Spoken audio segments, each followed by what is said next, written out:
You're trying to sell SaaS and you have to approach people cold online. How can you give a cold online pitch that is effective? Hello and welcome back to Swattage, the Software Innovation Lab.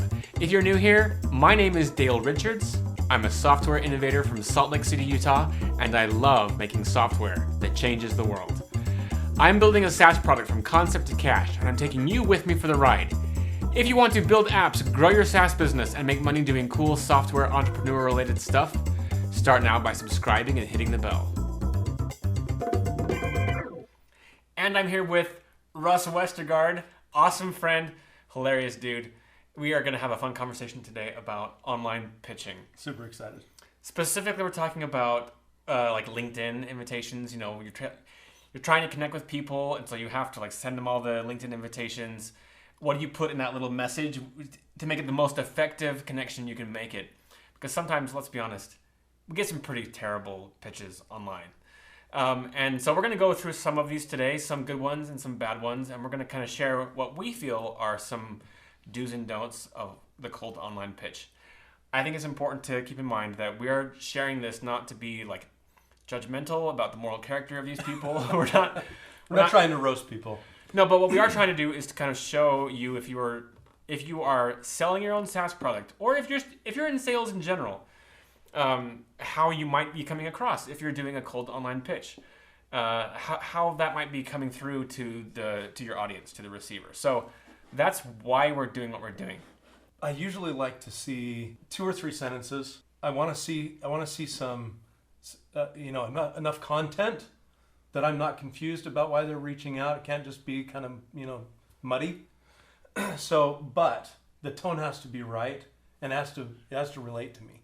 So we need length, right? We need context, and we need tone. So if you're going to put together a good online pitch, you need to consider those things. Do you have the right amount of content? Is your intention clear? And is it in the right tone for the audience? Which is tricky because you don't, especially if it's cold, you don't know that person. Right. So you have to find a tone, especially that you think is going to be widely acceptable and professional. Yeah, I think you nailed it when you say for the audience. And so really one of the very best things you can do is just make sure that you're dialed in on your audience, right? Yeah. If you don't get dialed in first, you cast this wide net, then the problem is LinkedIn only gives you a certain number of transactions every day. Right. Right? And so if you're wasting half of your transactions or more, right, on somebody that shouldn't be your target, then right, maybe you get 5 out of 100 responses, but you could be getting 10 or 20 or 30 or 50 if you get your target better. And that's why people say that they hate prospecting, right? Is because they're casting a wide net. The audience isn't targeted, closely enough. It's like it's not honed well enough in terms of who you're talking to and what you're talking about. So therefore, the message doesn't resonate. If you have a well-defined audience, and if you have honed your message to speak to what is important to them, then you're going to get responses. Sure. So walk me through this one. Okay. Hi, Russ Westergaard. Do you know why big companies get bigger? It's brand recognition and authority. And for me right here, I said, it's almost a little condescending even. And Dale said, yeah, but this is like that infomercial, right? This is like the Saturday. Yeah, like there's no tone. There's no tone of voice in order to kind of convey the tone. So it's like totally up to the recipient. So it's tone deaf, right? So it could be like, do you know why big companies get bigger? Yeah, or it could be like, do you know why big companies get bigger? It's brand recognition and authority. Right. So press release builds authority. Avoid grammar mistakes, right? That's like... Wait a minute. Press release builds authority. I guess it does. Press release, like, what as a concept? Press releases build authority. Like press release. A press release builds authority. Yeah. So press release, like the concept. Press release builds authority. Yeah. So making sure that like your verbs are in the right like what doesn't build authority is bad English on a pitch. I think there's like the bad grammar, and there's also just improper punctuation or lack thereof, like, hi, Russ Westergaard, space. Do you know why big companies get bigger? Yeah. Okay, so, like, put a comma there, so I think it's important. Pay attention to the details. Press release builds authority. Okay, keep going. With my power-driven AI press releases, we guarantee This is my favorite Okay, statement all of the whole thing. We guarantee a minimum of up to 45,000 people reading your articles. So how many is that? That's a guaranteed minimum of somewhere south of 45,000. I think it's like, it has to be 45,000 exactly. No, this is less than or equal to 45,000 is the guarantee. Oh, Less that could be anywhere from 0 up. I'm just saying it's a mathematical impossibility. This is like dealing with the cable company. We will be there in July, right? July between 8 a.m., 7 p.m. Oh, you're not going to be home? I'm sorry, sir. We can't help you. Right? Okay. Okay. I'd be happy to provide the insights you would like. Oh, I would like those insights. This is my favorite one. I'm so happy that you would be able to provide them to me. Yes. Okay, learn more, and there's a link. Okay. Let me ask you, what are the chances that I clicked on that link? Zero. Yeah, zero, absolutely.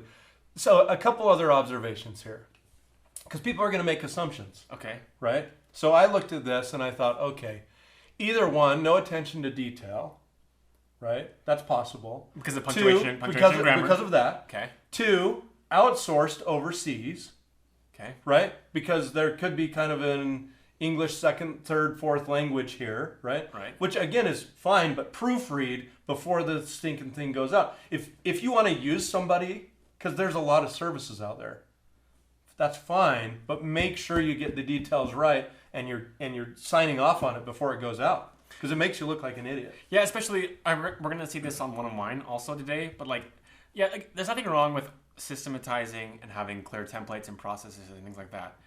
But especially like if you're selling sales services, Yeah.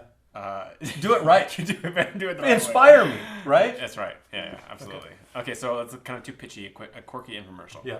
Speaking of infomercials, here's one that I got. So I got this one. So the actual invitation message said, "Hello, Dale. LinkedIn is about helping each other. Would love to connect." I'm open to that. You know, like I generally, if someone wants to connect with me to help each other, that's cool. Yeah, but this is like the not a fortune in the right when we The had what? Chinese Not a fortune. Like, I hashtag got no- not a fortune, right? There's no LinkedIn is about helping each other. This is the statement. Right. I'm going to make a statement to you. Yeah, so it's about helping each other. Would love to connect. I guess the implication here is that we're going to connect and then we're going to be able to help each other. And then I accept, and then the follow-up, this is the thing, is that you accept, it's like, I'm going in stealth mode. And then once I'm in, then I'm gonna pop the pitch, because they're not gonna want to hear my pitch. This is the Trojan horse. Yeah, it's the Trojan horse method, which is like rampant on LinkedIn. The rampant Trojan horse. or if you're a Monty Python fan, right? The Trojan rabbit. This is the Trojan rabbit. Fangs. Yeah. So the Trojan rabbit. Okay, so here comes the follow-up. Dale, did you know that on average a company is spending over 6 months to hire a senior developer with a strong background? Maybe I did or did not know that, but like how relevant is it to me? Like the did you know is this kind of the same infomercial idea. You know, I'm trying to add, the intention is I'm trying to add value to you by giving you some facts or data that will be kind of an intro into the topic for us to talk about if this is applicable to you or not.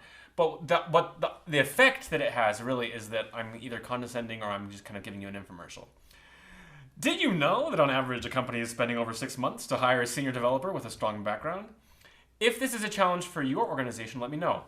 I really like that. If this is a challenge for your organization, let me know, as we are helping our clients face these challenges over 11 years. Like this is really an okay message. It's just that I don't like the infomercial part on the first sentence. One thing that I do love, Uh-huh. when you can get questions in there and not make it too long, it makes it so much more conversational, right?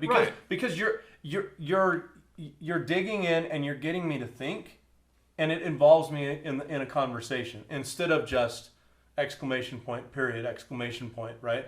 It's also polite to discover if the client has that problem or not. That's right. If you just are like giving sentences like, "Hey, here's about us," you're like the meme monster, like, "Blah, let me vomit information all over you." Right.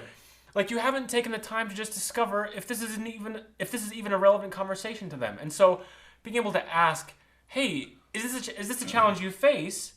is very polite, because it shows your intention that if it is, we can talk, and if it isn't, I'm not going to bother you. This is like everybody has, bless their hearts, right? Everybody Is that a love sandwich? everybody has one or two friends that if you know that, and they're usually lovers, right? Lovers, not haters. But you know when you see they're calling you, you know you better have an hour, because when you pick up, they'll start talking, and you know what I'm talking about. I know what you're talking about. You can mute it and put the phone down and take a shower and come back. Did you do that? I cannot confirm nor deny. Put it down, take a shower, cook a meal, put the baby to bed, and come back and pick it up and say, and they're still going. Yeah. And that's exactly what I think of when there's no conversational tone. No questions. If there's no question in there, and it's longer than one sentence, maybe two sentences, then that for me, I just press mute.